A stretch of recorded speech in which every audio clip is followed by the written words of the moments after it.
Hello everyone, आज हम start करेंगे कंट्रोल पैनल को. Okay, so here we are having control panel. The control panel has special tools that are used to change the way window looks and behave. तो actual में जो control panel होता है वो आपके computer की पूरी सेटिंग्स को कवर करता है. आपके कंप्यूटर में जो भी कुछ चेंजेस करने, चाहे वो हार्डवेयर से रिलेटेड हो, सॉफ्टवेयर से रिलेटेड हो, या फिर कुछ भी कस्टमाइज करना हो, यूजर्स को ऐड करना, वो सब कहाँ से होगा?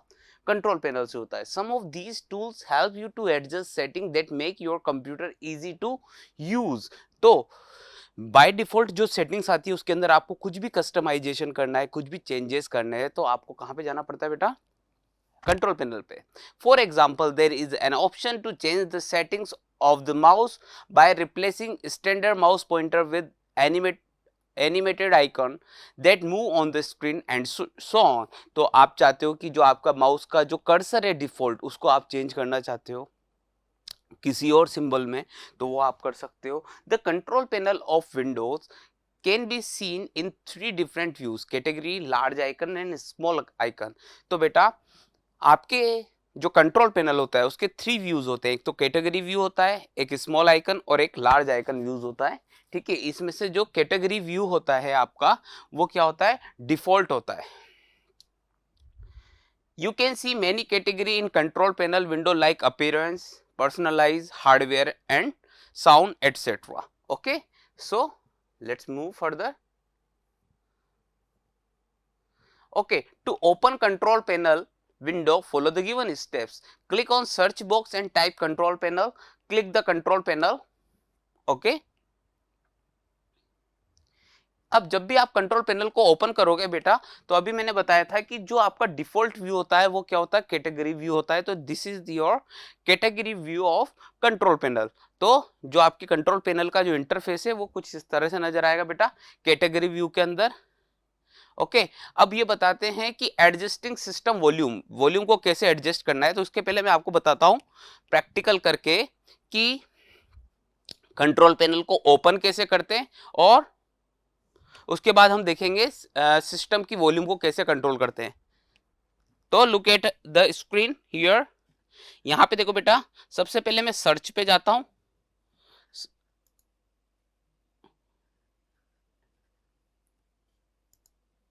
सर्च पे जाने के बाद मैं यहां लिखता हूं कंट्रोल पैनल, और ये कंट्रोल पैनल का ऑप्शन यहां पे आ रहा है बेटा, और ये आपके सामने आ गया है कंट्रोल पैनल.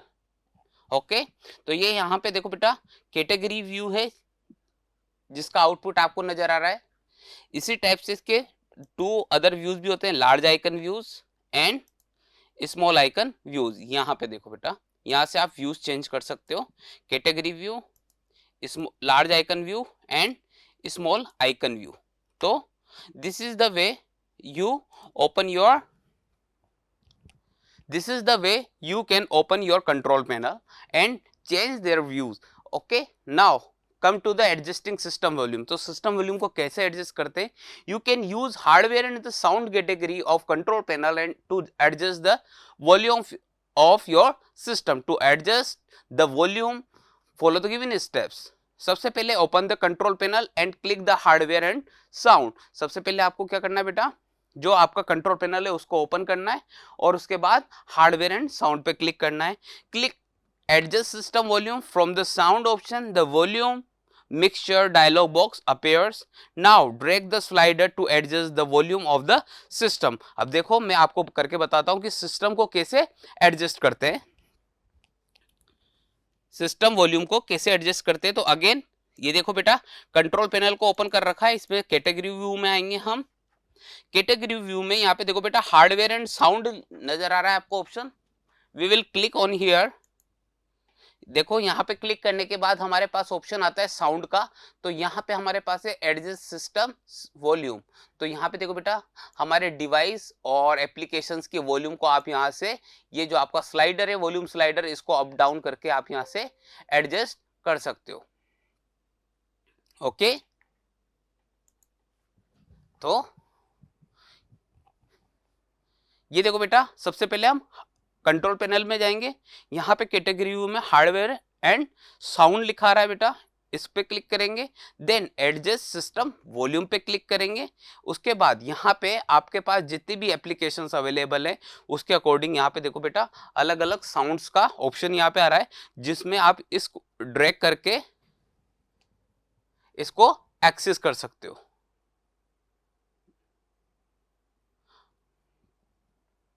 इसके बाद है साउंड रिकॉर्डर। साउंड रिकॉर्डर क्या होता है बेटा, आप अपनी तरफ से कुछ भी साउंड को या फिर वॉइस को रिकॉर्ड करना चाहते हो तो आप साउंड रिकॉर्डर का यूज कर सकते हो। साउंड रिकॉर्डर का यूज करने के लिए या फिर अपनी वॉइस को रिकॉर्ड करने के लिए आपको माइक की जरूरत होती है, ओके, जिसके थ्रू आप क्या करते हो, साउंड का इनपुट देते हो अपने सिस्टम में।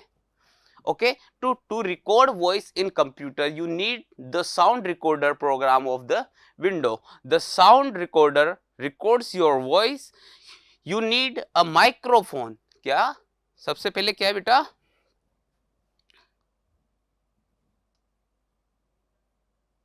आपको जब भी आप वॉइस को रिकॉर्ड करोगे तो आपको माइक्रोफोन की रिक्वायरमेंट होगी। तो to record your voice follow the given steps. तो सबसे पहले हम सर्च बॉक्स पे जाएंगे, वहां साउंड रिकॉर्डर टाइप करेंगे। उसके बाद click the sound recorder option और आपका साउंड रिकॉर्डर ओपन हो जाएगा।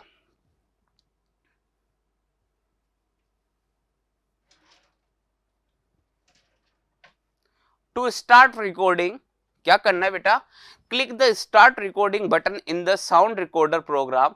The timer starts working, the start recording button changes to stop recording button.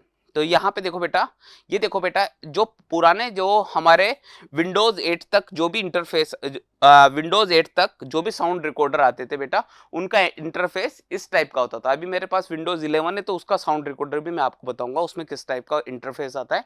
तो ये देखो साउंड रिकॉर्डर का जो इंटरफेस है इस टाइप का ओपन होगा बेटा। इस पे आप स्टार्ट पे क्लिक करोगे, जैसे आप स्टार्ट पे क्लिक करोगे आपकी रिकॉर्डिंग स्टार्ट हो जाएगी और वो स्टॉप रिकॉर्डिंग बटन में ये चेंज हो जाएगा। ये देखो बेटा स्टार्ट रिकॉर्डिंग बटन है यहाँ पे, इस पे जैसे ही आप क्लिक करोगे आपकी रिकॉर्डिंग स्टार्ट हो जाएगी। आप जो भी कुछ साउंड प्रोड्यूस करोगे वो सब कहाँ पे रिकॉर्ड होने लग जाएगी और उसके बाद आपको पास क्या हो जाएगा, स्टॉप रिकॉर्डिंग बटन आ जाएगा। तो यहाँ देखो बेटा, start speaking into microphone whatever you want to record. After you finish click the stop recording button to stop the recording. The save as dialog box appear. तो जैसे आपकी रिकॉर्डिंग खत्म होगी बेटा आपके सामने सेव एज का डायलॉग बॉक्स आ जाएगा और सेव एज जो डायलॉग बॉक्स होगा वहां पे आपको क्या करना है, वहां पे आपको लोकेशन सर्च करनी, किस लोकेशन पे आप उस फाइल को सेव करना चाहते हो और किस नेम से उस फाइल को आप सेव करना चाहते हो। तो आप नेम और लोकेशन दोनों को वहां पे जो सेव एज डायलॉग बॉक्स है वहां पे आप लोकेशन सेलेक्ट करोगे और नेम सजेस्ट करोगे और सेव कर दोगे। Give any name to the audio file in the file name box and click the save button. तो ये देखो बेटा स्टार्ट पे आपने क्लिक करा तो आपकी रिकॉर्डिंग स्टार्ट हो जाएगी। आपको क्या करना है, अपने जो माइक्रोफोन है उसके अंदर जो भी कुछ साउंड प्रोड्यूस करोगे वो इसके अंदर आ जाएगी। देन स्टॉप रिकॉर्डिंग बटन, जब भी आप अपनी रिकॉर्डिंग को स्टॉप करना चाहते हो तो स्टॉप रिकॉर्डिंग बटन पे आप क्लिक करोगे। उसके बाद ये देखो बेटा सेव एज का डायलॉग बॉक्स आ गया है। यहाँ से आप जहां पे भी सेव करना चाहते लोकेशन को आप क्या कर सकते हो बेटा, ये नेविगेशन पेन है, यहाँ से आप क्या कर सकते हो, लोकेशन को सेलेक्ट कर सकते हो, फाइल के नेम दे सकते हो और उसके बाद सेव कर सकते हो। तो आपको अब मैं आपको विंडोज 11 में किस टाइप का साउंड रिकॉर्डर, विंडोज 11 में किस टाइप का साउंड रिकॉर्डर आता है वो बताता हूं। तो देखना बेटा,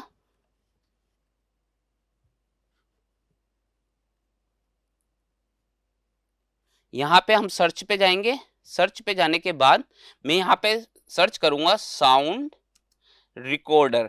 तो देखो बेटा साउंड रिकॉर्डर कर रहा हूं तो अब यहां पे आ रहा है वॉइस रिकॉर्डर जो सेम है। तो वॉइस रिकॉर्डर एप्लीकेशन पे क्लिक करूंगा मैं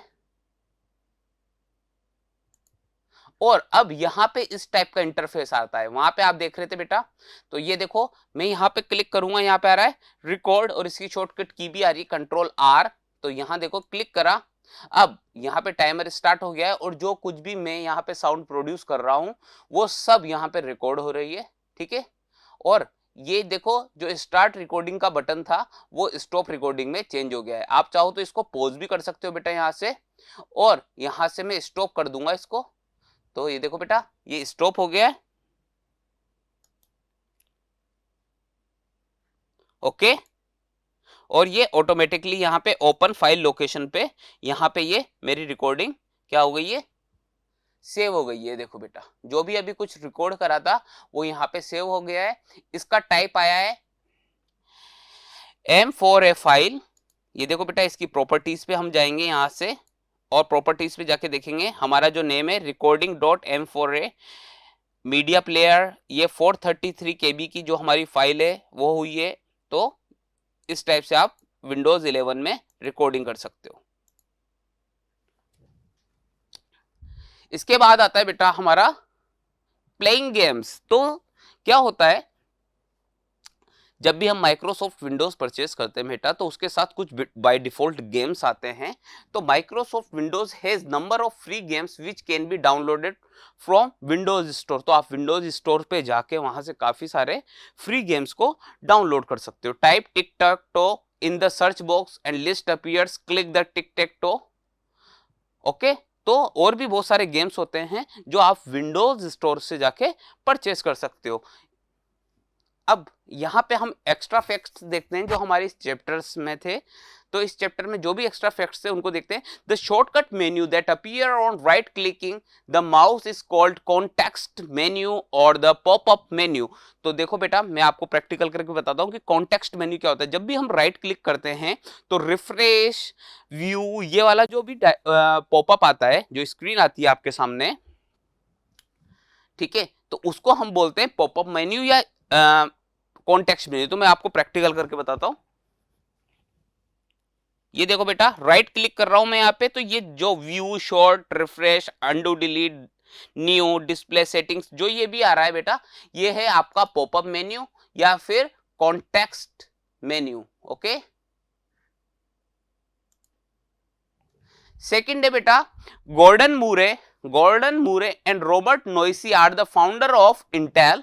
तो इंटेल क्या है बेटा, जो हमारे क्या बनाता है, चिपसेट बनाता है, ठीक है, मदरबोर्ड्स बनाता है, वो है आपका कौन, इंटेल कंपनी है। और इस इंटेल कंपनी के जो फाउंडर्स थे उनका नाम था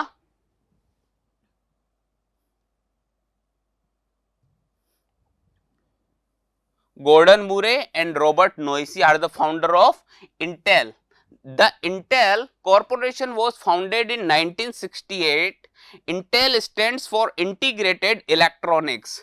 तो जितने भी मदरबोर्ड्स, ज्यादातर जो मदरबोर्ड्स होते हैं, प्रोसेसर्स होते हैं, वो कहाँ पे जो होते हैं वो कौन बनाते हैं बेटा, इंटेल कंपनी बनाती है।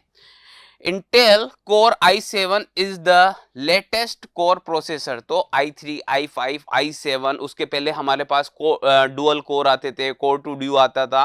तो इस टाइप के प्रोसेसर्स आते थे बेटा। और जो हमारी कंप्यूटर होता है उसके अंदर जो प्रोसेसिंग स्पीड होती है, जो हमारे कंप्यूटर की स्पीड होती है, वो किसके ऊपर डिपेंड करती है, आपके प्रोसेसर के ऊपर डिपेंड करती है, ठीक है। इसके बाद हमने देखा था बेटा gadgets are not available in Windows 8.1। तो ये मैंने आपको बताया था कि विंडोज 7 तक ही गैजेट्स आते थे, विंडोज 7 में ही गैजेट्स आते थे जो हमने देखे थे, कैलेंडर, क्लॉक, या फिर जो हमने फोटो स्लाइडर्स देखे थे। ये जितने भी गैजेट्स थे ये सिर्फ विंडोज 7 तक ही अवेलेबल थे, विंडोज 8 में ये नहीं आते हैं। Windows 8 provide the features peak, arrow peak which let you peek into the desktop when number of windows are open। तो ये जो पीक फीचर्स होता है बेटा या फिर एरो पीक होता है, तो क्या होता है ये अभी बताता हूं मैं आप लोगों को प्रैक्टिकल करके, कि जब हमारी बहुत सारी विंडोज ओपन होती हैं तो क्या होता है कि अगर आप इंस्टेंटली आप कहां जाना चाहते हो, डेस्कटॉप पे जाना चाहते हो, तो आप ये एरो पीक या फिर पीक फीचर्स का यूज कर सकते हो, ओके। इससे क्या होगा, आप डायरेक्ट कहां पे पहुंच जाओगे, डेस्कटॉप पे पहुंच जाओगे। अदरवाइज आपको क्या करना पड़ेगा, जितनी भी विंडोज ओपन है उन सबको मिनिमाइज करना पड़ेगा और उसमें काफी सारा टाइम कंज्यूम होता है। तो मैं आपको प्रैक्टिकल करके बताता हूं कि एरो पीक फीचर है क्या और कैसे इसको यूज करते हैं। तो यहां देखो बेटा, जैसे मैं यहाँ पे खूब सारी विंडोज को मैं यहाँ पे खूब सारी ये विंडोज ओपन कर रखी हैं, मल्टीपल विंडोज। ये देखो आपके सामने काफी सारी मैंने यहाँ पे विंडोज ओपन कर दी हैं, फाइल एक्सप्लोरर। ओके, अब यहां से अगर मैं डेस्कटॉप पे जाना चाहता हूं तो मेरे को सबको मिनिमाइज करना पड़ेगा। इंस्टेड ऑफ दिस, ये देखो यहां पे जो आपका जो ये इसको बोलते हैं बेटा आपकी टास्क बार। ठीक है, इस टास्क बार पे जो राइट बॉटम में जो एरिया होता है वहां पे आप क्लिक करोगे तो आप कहां पे आ जाओगे, डायरेक्ट कहां पे आ जाओगे बेटा, डेस्कटॉप पे आ जाओगे। ओके, ये देखो यहां पे आपको क्लिक करना है। अगेन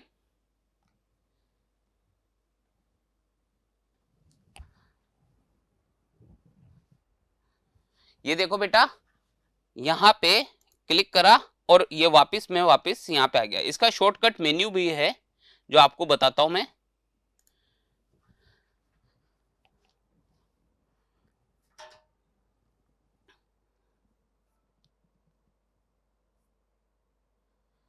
ओके, तो ये जो पीक फीचर है बेटा, इसकी शॉर्टकट की है आपकी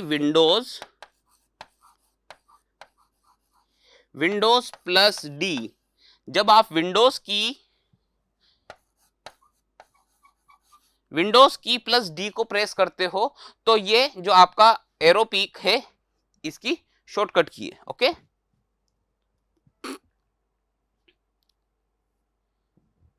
इसके बाद आता है बेटा आपका जंप लिस्ट। जंप लिस्ट क्या होती है? Jump list are the list of recently open item such as files, folders, website organized by the program that help you to quickly open the item that you use every day. तो क्या होता है बेटा, जैसे आपने MS word open कर रखा है या फिर आपने एमएस पावर पॉइंट ओपन कर रखा है या फिर ब्राउजर ओपन कर रखा है, तो जब आप इसको ओपन करते हो तो उनका जो आइकन है वो कहां पे आ जाता है बेटा, टास्क बार पे आ जाता है। और जब उस पर आप राइट क्लिक करते हो तो वहां पे जितनी भी रिसेंट ओपन फाइल्स होती है या फिर वेबसाइट होती है उनके नेम आ जाते हैं और आप डायरेक्ट वहां से क्लिक करके उसके ऊपर जा सकते हो। Jump list appears when you right click on the program icon on the task bar. तो जैसे आप टास्क बार पे आइकन आ जाता है उसके ऊपर राइट क्लिक करते हो तो जितनी भी रिसेंट फाइल्स होती हैं वो सब लिस्ट हो जाती हैं। For example, the dump list for Google Chrome shows frequently viewed website, and jump list of Microsoft Word shows recently opened Word files। तो यहाँ पे इसने दो एप्लीकेशंस का एग्जांपल दिया है। एक तो दिया है इसने माइक्रोसॉफ्ट वर्ड का और दूसरा दिया है गूगल क्रोम का। तो गूगल क्रोम एक ब्राउजर है और ब्राउजर के थ्रू हम क्या करते हैं, डिफरेंट वेबसाइट को एक्सेस करते हैं। तो जब भी आप गूगल क्रोम को ओपन करोगे और उसका आइकन आपके टास्क बार पे आ जाएगा और उसके ऊपर जब आप राइट क्लिक करोगे तो रिसेंटली आपने जितनी भी वेबसाइट्स को ओपन करा था उन सबका क्या आ जाएगा बेटा, उन वेबसाइट्स का नेम आ जाएगा। उसी टाइप से वर्ड के अंदर आपने मल्टीपल फाइल्स को बना रखा है, तो जैसे आप इसको ओपन करोगे और राइट क्लिक करोगे एमएस वर्ड को तो वहां पे जितनी भी रिसेंट एमएस वर्ड की फाइल्स हैं वो आपके सामने ओपन हो जाएंगी। तो इसका मैं आपको प्रैक्टिकल करके बताता हूं बेटा।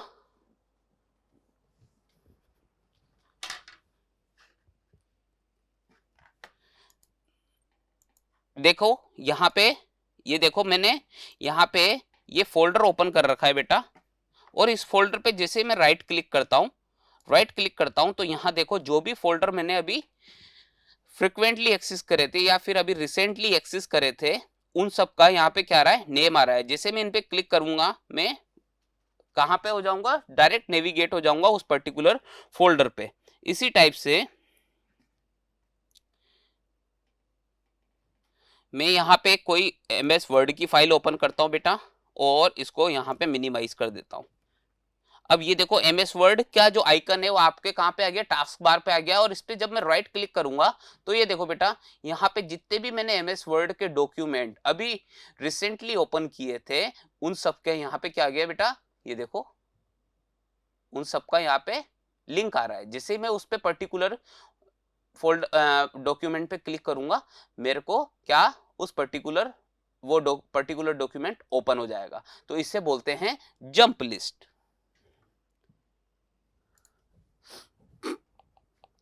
तो ये आपका चैप्टर नंबर 2 खत्म हो गया है। Thank you.